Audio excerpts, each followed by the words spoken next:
is based on a simple notion. When it comes to public safety in this nation, the answer is not defund the police, it's fund the police.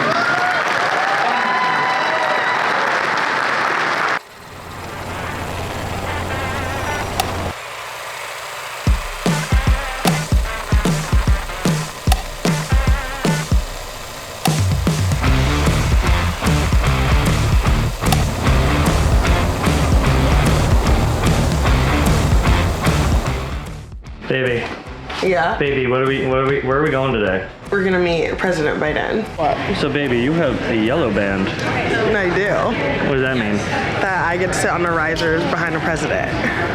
And I have an orange band, which means I get to use my camera because I wasn't gonna be allowed to use my camera without an orange band. We're waiting in the lobby for the shuttle to come back so we don't have to walk over in the rain and the thunderstorm. Why is it not focused? There we go.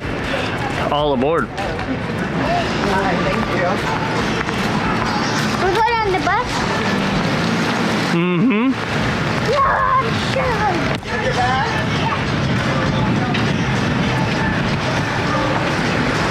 We're off to meet the president, the wonderful president of us. Well, we're in. That was the most strict bag check, but look at that shit. Ah! White House. Press life. And there's so many other actual like big names here. I am not nearly in the same capacity. P.F.D representing at the White House events. Look at that. Look at that stage.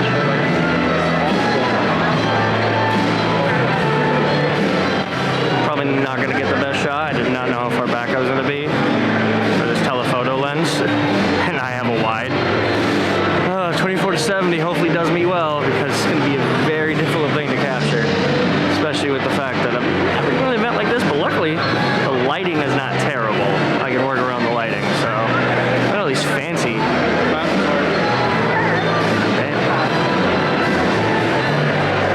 Big gear. Big gear, holy snap. And we're going to be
We need to focus on mental health problems, protecting against domestic violence, closing loopholes that can allow criminals unchecked access to firearms and ammunition. We have to make schools safer and get ahead of problems that are on track to end up as a shooting and stop that shooting from ever happening.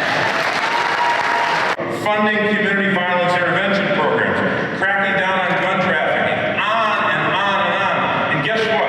Almost $11 billion, 10.8 to be exact, $10.8 billion for mental health. That has never happened in Washington in my lifetime. Never. I'm appreciative of President Biden's visit to Wilkes-Barre today, and even more so, the long-lasting benefits of the American Rescue Plan and the path towards a safer Wilkes-Barre through his Safer America Plan.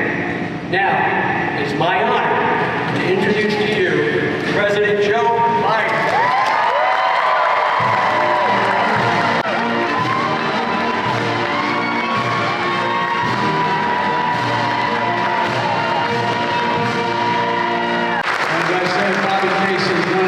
closest friends, one of our great United States senators.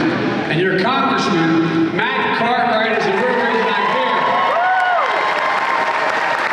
Cartwright country. He knows how to live in this district, which is so close to my heart. Look, I especially want to thank all the members of law enforcement who are here, many of whom are behind me, for always being there for us. We should always be there for them. And by the way, also a group that I need badly, you don't really appreciate till you need them, is the firefighters. The firefighters have been with me my whole career, and let me tell you something. There's an old expression, God made man and then he made a few firefighters. Because you got to be crazy to be a firefighter. Oh, by the way, please sit down. I'm sorry. Please sit down. It's based on a simple notion. When it comes to public safety in this nation, the answer is not defund the police, it's fund the police. We expect them to do everything. We expect them to protect us, to be psychologists, to be sociologists. I mean, we expect you to do everything. I'm not joking. I've not met a cop who likes a bad cop. There's bad in everything. There's lousy senators, there's lousy presidents, there's lousy doctors, there's lousy lawyers. No, I'm serious. But I don't know any police officer that feels good about the fact that there may be a lousy cop. I'm tired of not giving the kind of help they need. Folks, look. We're in a situation in this country where we have to give them additional resources they need to get their job done. I'm old enough to remember when cops used to walk the beat in Wilmington and in Scranton because they knew everybody. They knew the kid. They knew if someone was trouble. They knew whose house to go and knock on the door and say, "Mom, your son just did." I'm not being facetious. They knew the neighborhoods. As part of the American Rescue Plan, I signed into law last year, which they voted for. We set aside $350 billion, with a B, $billion for state and local governments all across America and urge them to use it like your governor did to make communities safer. Here in Pennsylvania, Governor Wolf is using $250 million of that money to reduce crime and violence across this state. Trust the community. We slipped away from that. We have a hell of a lot fewer cops today than we did when I wrote that initial crime bill. But now we got to get back to it. By the way, I'm not making a case that there aren't bad cops. There's some really lousy cops. There's some really lousy doctors. There's really lousy lawyers. I mean it. But here's the point. As we've seen too often, public trust is frayed, it's broken, and it undermines public safety when it gets frayed. But here's the point. Simply jogging, sleeping on their homes. You know, they made headlines or not, there are a lot of lost souls. Increased trust makes policing more effective, and it strengthens public safety. The communities, by the way, that want the police more than any other community are the tough, poor communities. Black, white, immigrants. They need the help, they want the help. It's not they don't want it. They want the help.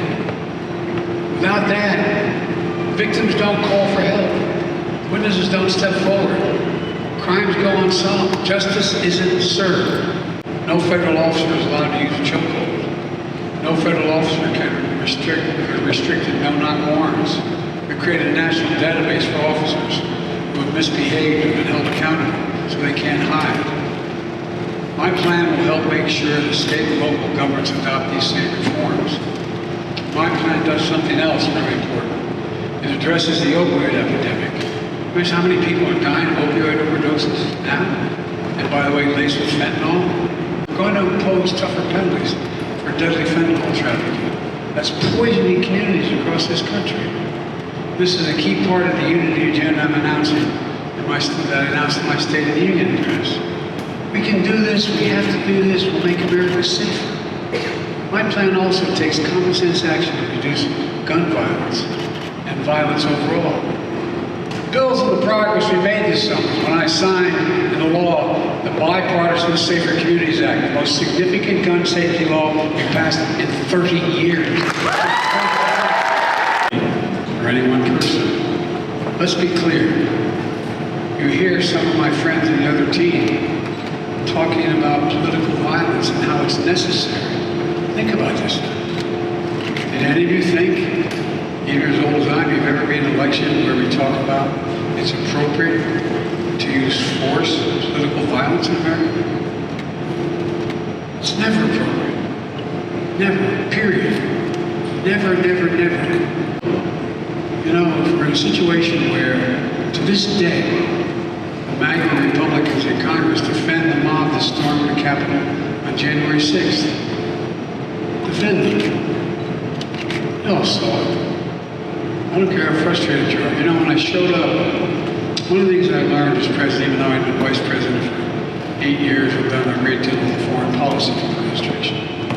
I showed up at a meeting of the major democracies called the G7. And I sat down, I was in England. I sat down for this 3-day conference and I said, America's back.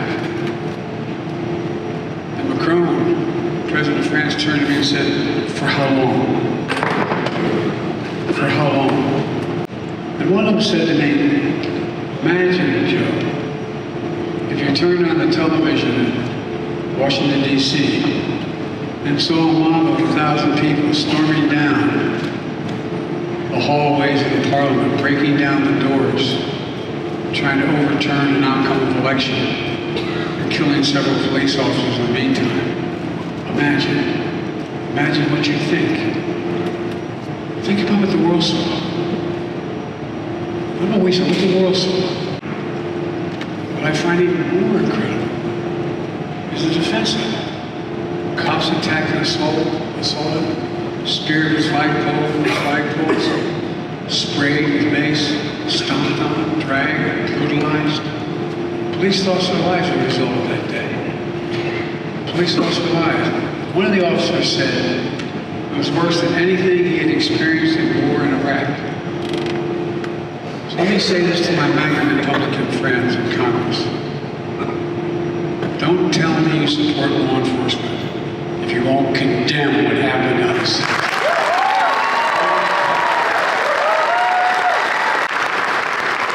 You're on the side of the mob, to the side of the police. You can't be pro-law enforcement and pro-insurrection. You can't be a part of law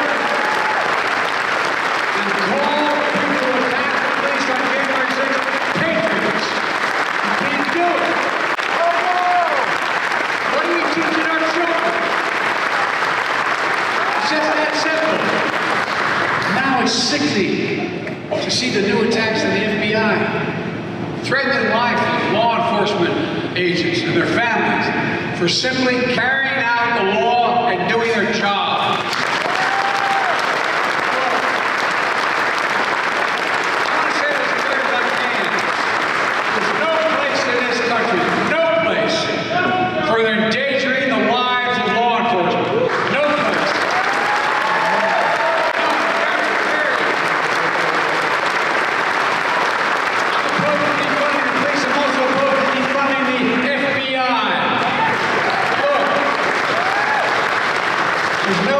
Responsibility for government, ensuring the safety of our people.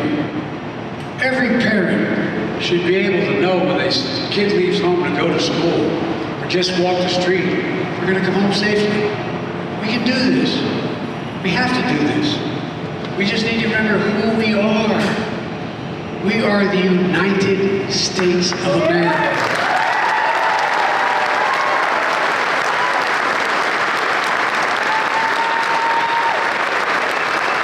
When we are united, there is not a single thing we cannot do. Not a single thing. I mean it. So folks, just remember who in God's name we are. I really mean it. What our values are. What we believe. We the people. That's how our Constitution starts, or the Declaration. We the people. That's who we are. And by the way, no one expects politics to be a patty cake. They sometimes get mean as hell. But the idea you turn on the television and see senior senators and congressmen saying, if such and such happens, there'll be blood in the street. Where the hell are we? Well, that's all I'm looking for. There are a lot of, really, and I mean this, I'm not being solicitous. Remember what used to be the criticism of Biden when I was running? Biden's too bipartisan. Biden has too many Republican friends. There's a lot of Republicans I worked with for all the years in the Senate. I got a lot done. We respected each other. We disagreed on principle. We never went and had lunch together. Not a joke. What in God's name has happened to that in the United States of America? So folks, let's bring it back. We can do this. God bless you all. May God protect our troops. So, the president has already spoken. This feels so, there we go. This feels off. So, anyway, it's a cool little event talking about some gun control laws, strengthening the community. Jack was over here watching my phone while we're waiting on Amber, who is currently still in the rafters, and I got as many photos and videos as I could. Hold up real quick, just take that off. Barely probably hear me, it's so loud in here with the Marine Corps band playing. But yeah, I was in the same event. I can't believe I'm here.